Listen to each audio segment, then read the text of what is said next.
Hello there, and welcome to #Sharpside, the podcast for people who want to know more about music theory.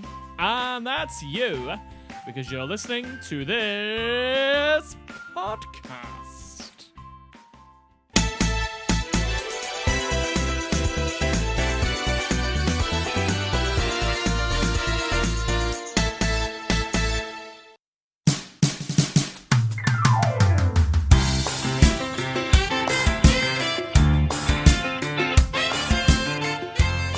Hello, welcome along! This is the Element series, and this is episode 6, part B. So we've been looking at instruments and their techniques. And in this episode, we're going to be focusing on the woodwind section. So we're going to start off with a little bit of history. It's all just a little bit of history repeating.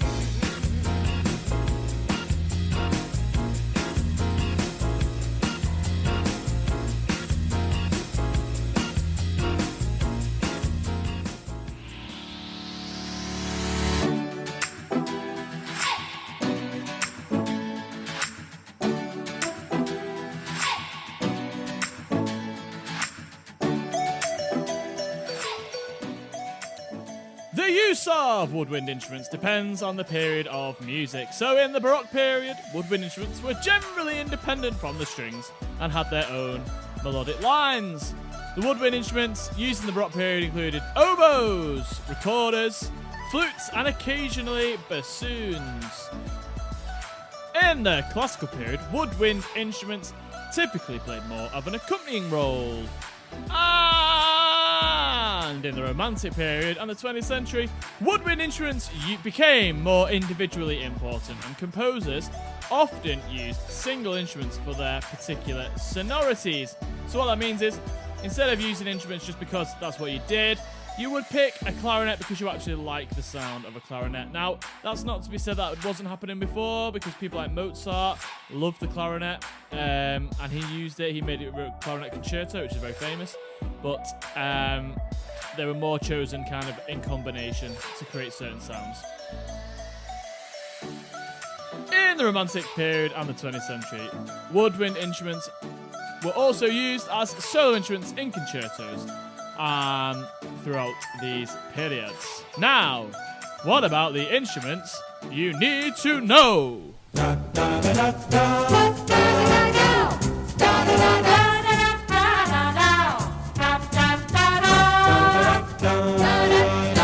The instruments you need to know. You ain't heard nothing yet.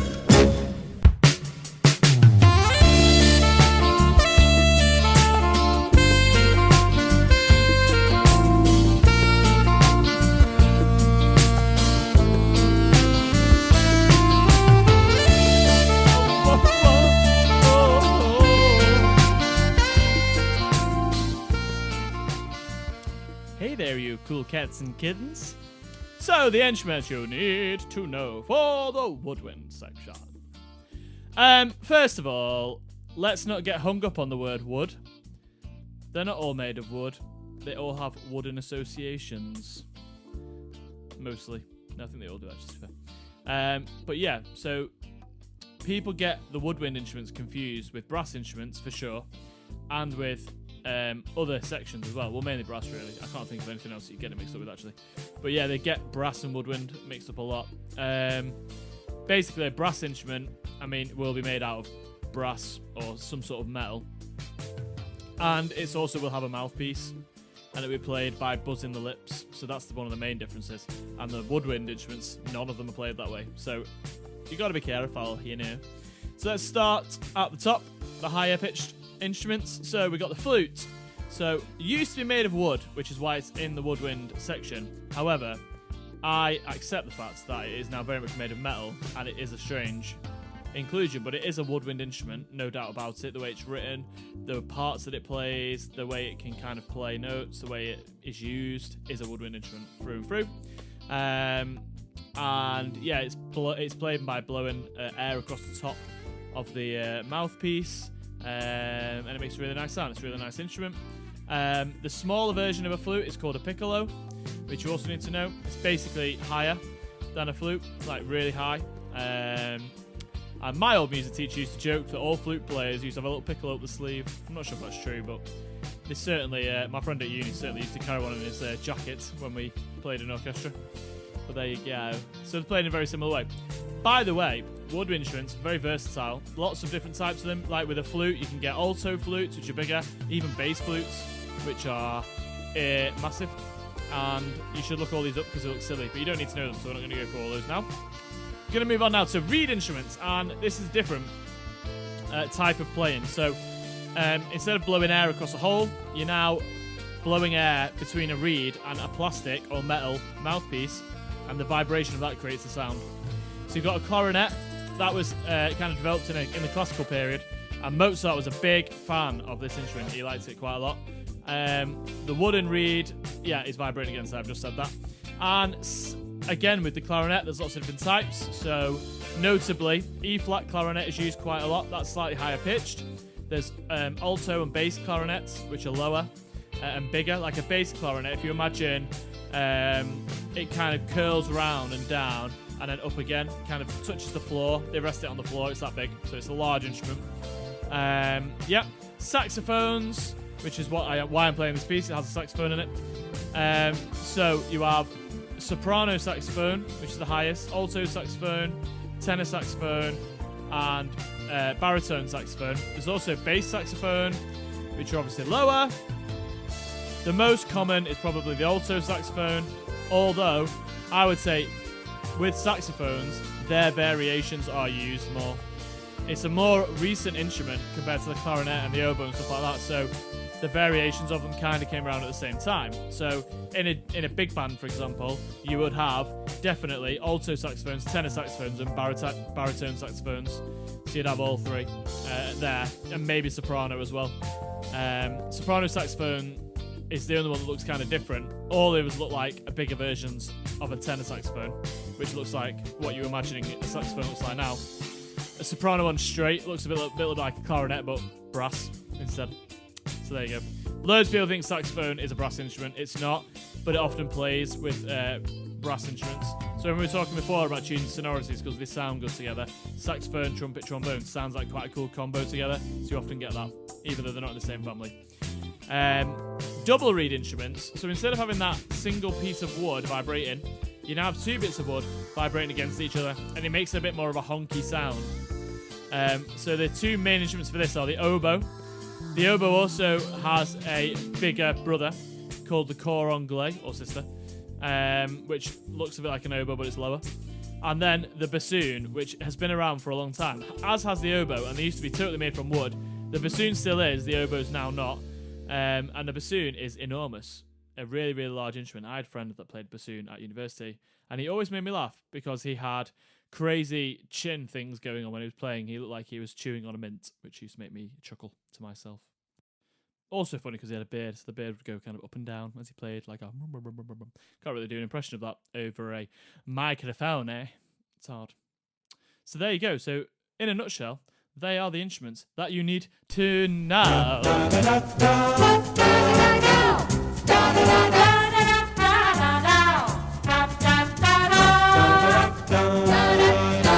The instruments you need to know. You ain't heard nothing yet.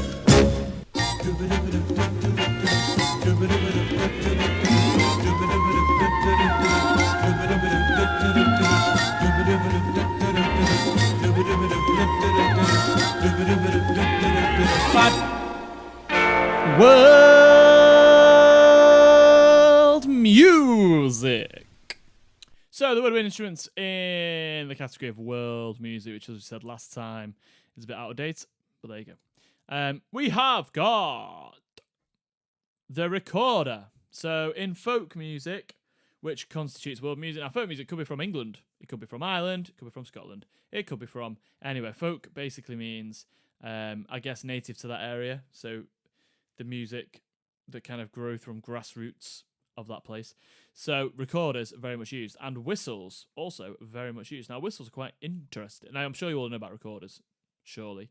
But whistles quite interesting because they are only in one key, so you can't change key with the whistle. So you might have multiple whistles for different keys.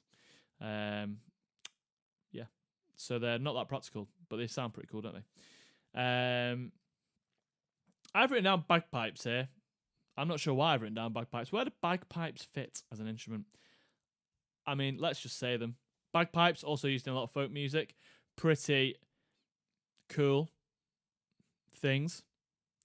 Air goes in. They're wind instruments, aren't they? Are they wood? Wind. I guess they've got bits of wood on. I mean, they're not brass instruments. They're not percussion.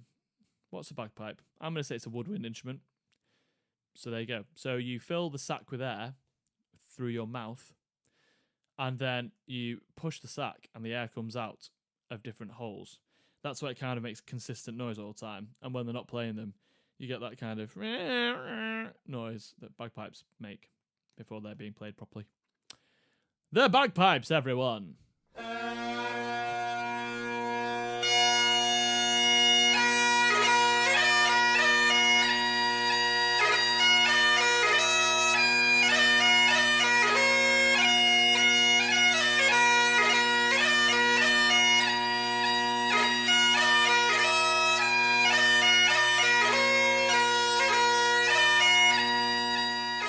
Beautiful! Beautiful stuff. Love the bagpipes. I don't rate them very. I don't mind them. I don't really anything them. I don't have strong opinions about the bagpipes. Some people don't like the bagpipes at all, let me tell you. Anywho, that's pretty much all the woodwind stuff. But obviously, you need to be able to identify these instruments by ear just as well as by me telling you what they are. And so I'm going to play a piece of music, and it's not just woodwind instruments in this piece of music. There's lots of different instruments, quite a variety, in fact. And you should have a go at jotting down or putting on your phone or something, or just in your head, how many instruments you can hear in this piece of music. And then at the end, I'm just going to go list through all of them. So yeah, so very best of luck for that.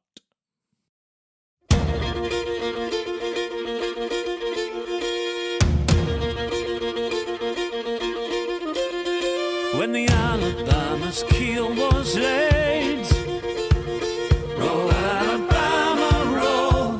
She was laid in the yard of Jonathan Lead. Oh, roll Alabama, roll. She was laid in the yard of Jonathan Lead.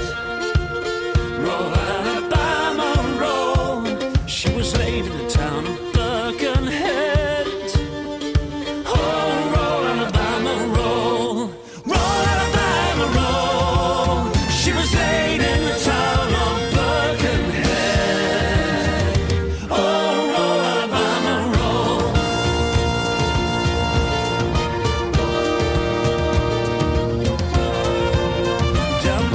Channel she sailed then. Roll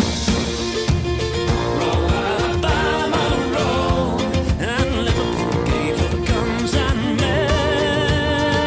Oh, roll Alabama, roll. At the Mersey Channel she set forth. Roll Alabama, roll. To destroy the Commonwealth of the North. Oh, roll Alabama, roll. Destroy the commerce of the North. Oh, roll Alabama,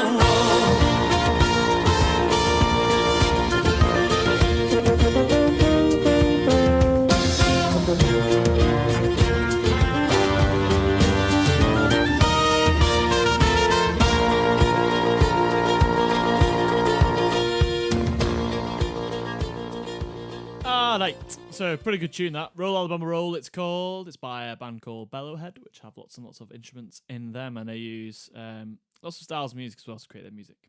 But it's quite a lot of folk influence, I'm sure you can hear that. So the instruments in that song. Now, I was hoping to find a definitive list of all the instruments that are actually played in that, but I couldn't find one, so I've done it from my own ears, so you may have heard some that I did not hear, but this is what I heard from that extract.